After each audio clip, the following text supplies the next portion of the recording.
Hello everyone, my name is Clantis and welcome to the clan. So without further ado, let's get into this video. But before we go there, guys, please give me that like button. Guys, we are doing well with the like button. I highly appreciate you guys. We have absolutely no idea how it feels when you are supported by your community members the way that I'm getting supported in this channel. I highly appreciate you guys. I don't take you for granted. And even you too who keeps watching my videos and have not subscribed yet. Anyways, at some point, I hope I will convince you hard enough to come and click that subscribe button and then click the bell notification so that you never miss out on any of my uploads. So just subscribe. Yeah. It's there. It's kind of like gray or black.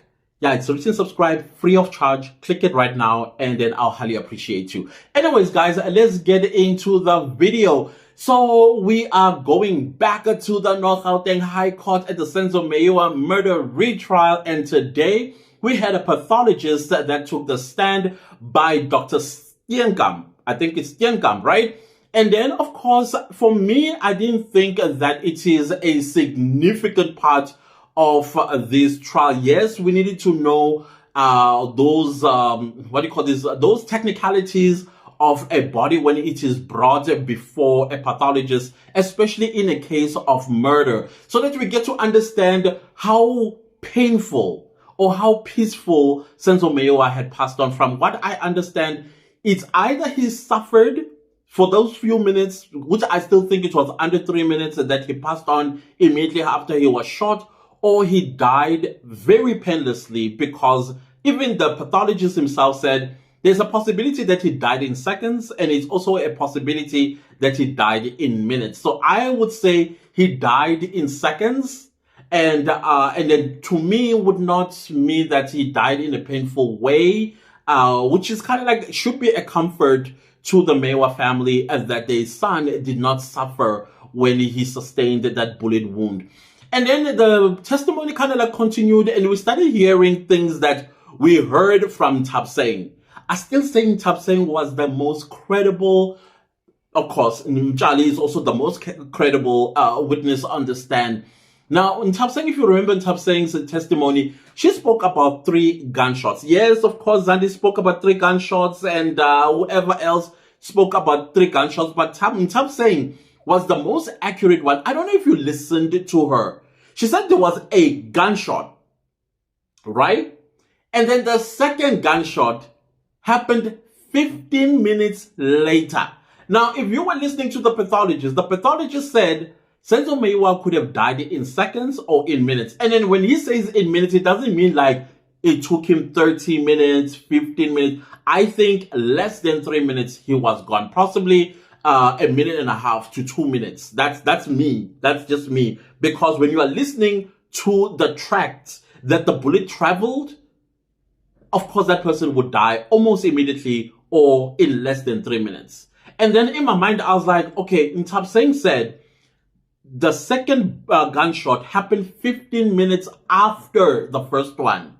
And then if you think about it, now, I don't know, I'm not saying this is a fact, but it is food for thought. Remember that it took them 4 hours to call the police. And then the crime scene was also tampered with, because we don't see any blood. Okay, fine. The pathologist did explain that most of the blood was internal bleeding. It from the left to the right, collapsing the right lung and into his chest cavity. So basically, all that blood went into his chest cavity, and the right lung and stuff like that. So I get it, but there should have also been some kind of blood as well, because they say that the pathologist said that his white t-shirt had blood stains in front of his t-shirt as well as the back, and it was seeping through down his pants. So meaning there would also have been some kind of pool of bloodish, not a pool, but maybe some sort of blood that would have been on the floor as well. Me, I was thinking because he was shot in the heart, there would have been some kind of squirting of the blood and all over into the walls, but turns out no, because it's an ingoing bullet. So it's, instead of squirting out, it's going to squirt inward and then bleed the person. And so from what I understand from the pathologist, that his death resulted in him drowning in his own blood. You know, even though it took just small amount of time. I think if it took 2 minutes for him to die, he was drowning in his own blood. If it was seconds, that would have been the bullet itself. The bullet itself would have been a fatal bullet wound, and he would have passed on. If it was the 2 minutes that I think he took for him to die, then he died a very painful death, drowning in his own blood. There was a time, I'm not quite sure if it was Mtogo, I think it was Mtogo, when he testified and said when he came back from the Ngache house, he saw Senzo Meyiwa lying there and he was gurgling. And he was trying to say something, but he was breathing through his wound. So maybe, just maybe, it did take him that long to die, that 2 minutes that I think it took him to die. And then secondly, this testimony by the pathologist, Dr. Steenkamp, does confirm our suspicion in this channel that Senzo Meyiwa did not die on the way to the hospital. He did not die at the hospital. He died at the house. Because if you know anything about a dead body of a human being, it is super heavy. Very, very, I know this because I experienced it myself twice. And then, so their explanation of the eyewitnesses that are in the house, that when they took him to the hospital, eventually, he was too heavy. And then I remember saying, but if he was heavy while you're putting him in the car, that means he was already dead. By the time he got to the hospital, he was already dead. And then I think there was a part where the pathologist also talked about a possible resuscitation. And I think that possible resuscitation happened at the hospital, because the hospital itself will still have to do something, even though the pathologists say there was no treatment. But he picked up, I think from his lung, I don't know from what he picked up, that there was a possibility of a resuscitation. We know that Tumelo and also Togo claim that they used a towel to press on his wound so that it does not bleed out. That's not resuscitation. But I think the resuscitation may have happened at the hospital. Maybe just to appease the people that brought Senzo Meyiwa, that actually they did something. You know what I'm trying to say here? But yeah, I still believe that he died in the house, which kind of like contradicts everything that the eyewitnesses in the house, from Zandile, from Togo, all the way to Tumelo, that Senzo Meyiwa died at the hospital. Or even, they don't even mention that he died on the way. They say, only Zandile say he was starting to get cold from his stomach. And in my mind, I'm like, a human being gets cold from the stomach? I remember saying, no, a human being gets cold from the head, but somebody who does medicine said, no, actually, a human being start getting cold from the feet. And then I'm like, that's very true. Every time when you hear somebody who's about to pass on, they will tell you, my feet feel cold. And then you just know that they're actually dying. So yeah, that's what had happened. So when I was listening, for me, it was too much of technical jargons that I don't think it's going to help us as the listeners to this witness, except for the trial, of course, except for the trial. Now, the question is, who did it help? Did it help the state? Did it help the defense? I don't think it was there to help the defense nor the state as to how Senzo Meyiwa died.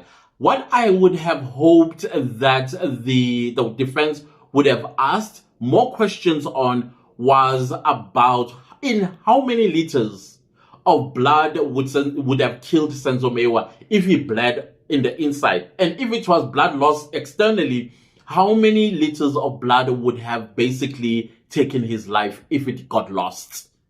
Is it lost or lost? Lost. Anyways, guys, so that was my thinking about this whole situation.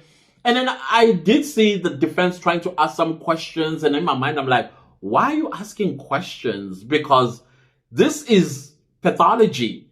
And it's clear. It's like cutthroat clear that this is what had happened when he was brought. This is how he looked. And then this is the process that the pathologist took. And that was the end. Everything else is ballistics. That is why I thought it would have been better if we had the ballistics first before the autopsy. Because I think if you have the ballistics first, it will make sense when the pathology comes and then gives us the information that he gave us today. Because right now, if you really paid attention to everything that the pathologist said, it will take your mind back to pathologists. That is why when the defense would ask questions, they would say, I know you're not a ballistic, but then you should have had a ballistic first, so that when the pathologists come, you take all those dots and you connect it to what the pathologist is going to say. I'm talking now about ballistic evidence. Now you're able now to attach things accordingly. But the state calls the pathologist first before the ballistics. Because now whatever the ballistics is going to say might, in my mind, might have to call back the pathologist to understand. You understand what I'm trying to say? When they could have had the ballistics and then attached the ballistic evidence onto the wounds, and then when as the pathologist speak, because also I had ballistic questions in my mind as he was busy testifying, and I was like, you see, this is very frustrating of Advocate Baloyi bringing witnesses and he's mixing them up. Why don't you just do things in a logical way? I didn't understand that part, honestly speaking. But anyways, that is where we at. And I don't think there is much to say about today's testimony or witness, but it was an important one. I learned a lot out of this particular witness as well. I felt he was very credible. There was nothing amiss or untoward about what he was testifying in court. Again, I don't think it was to help the state in any way, and I don't think it was there to help the defense in any way either, because the line of questioning themselves that they had for this witness, it was questionable, or they were questionable. Mshololo, Mnisi, Mumalo. Steve, what was that? What's going on? Anyways, guys, let me say goodbye. Guys, thank you all so much for watching this video. If you liked it, give it a like. If you didn't like it, give it a like. Anyways, do subscribe to my YouTube channel. And don't forget to click the bell notification so that you get notified every time I upload a new video. My super thanks are turned on. And thank you so much to everybody that is super thanking this channel and supporting it financially. I highly appreciate you guys very, very much. Please leave me a comment down below and let me know. Maybe I missed some few things about this particular witness. I'm very much interested. I felt that it was too technical and the jargons were too technical, and it took me back to my biology class, which I passed very well, by the way. And I was getting excited on that piece when they were talking about the human anatomy and things of that. Oh, that was, for me, yeah. Anyways, do share this video far and wide. Thank you all so much for watching. See you next time with a new video. Goodbye.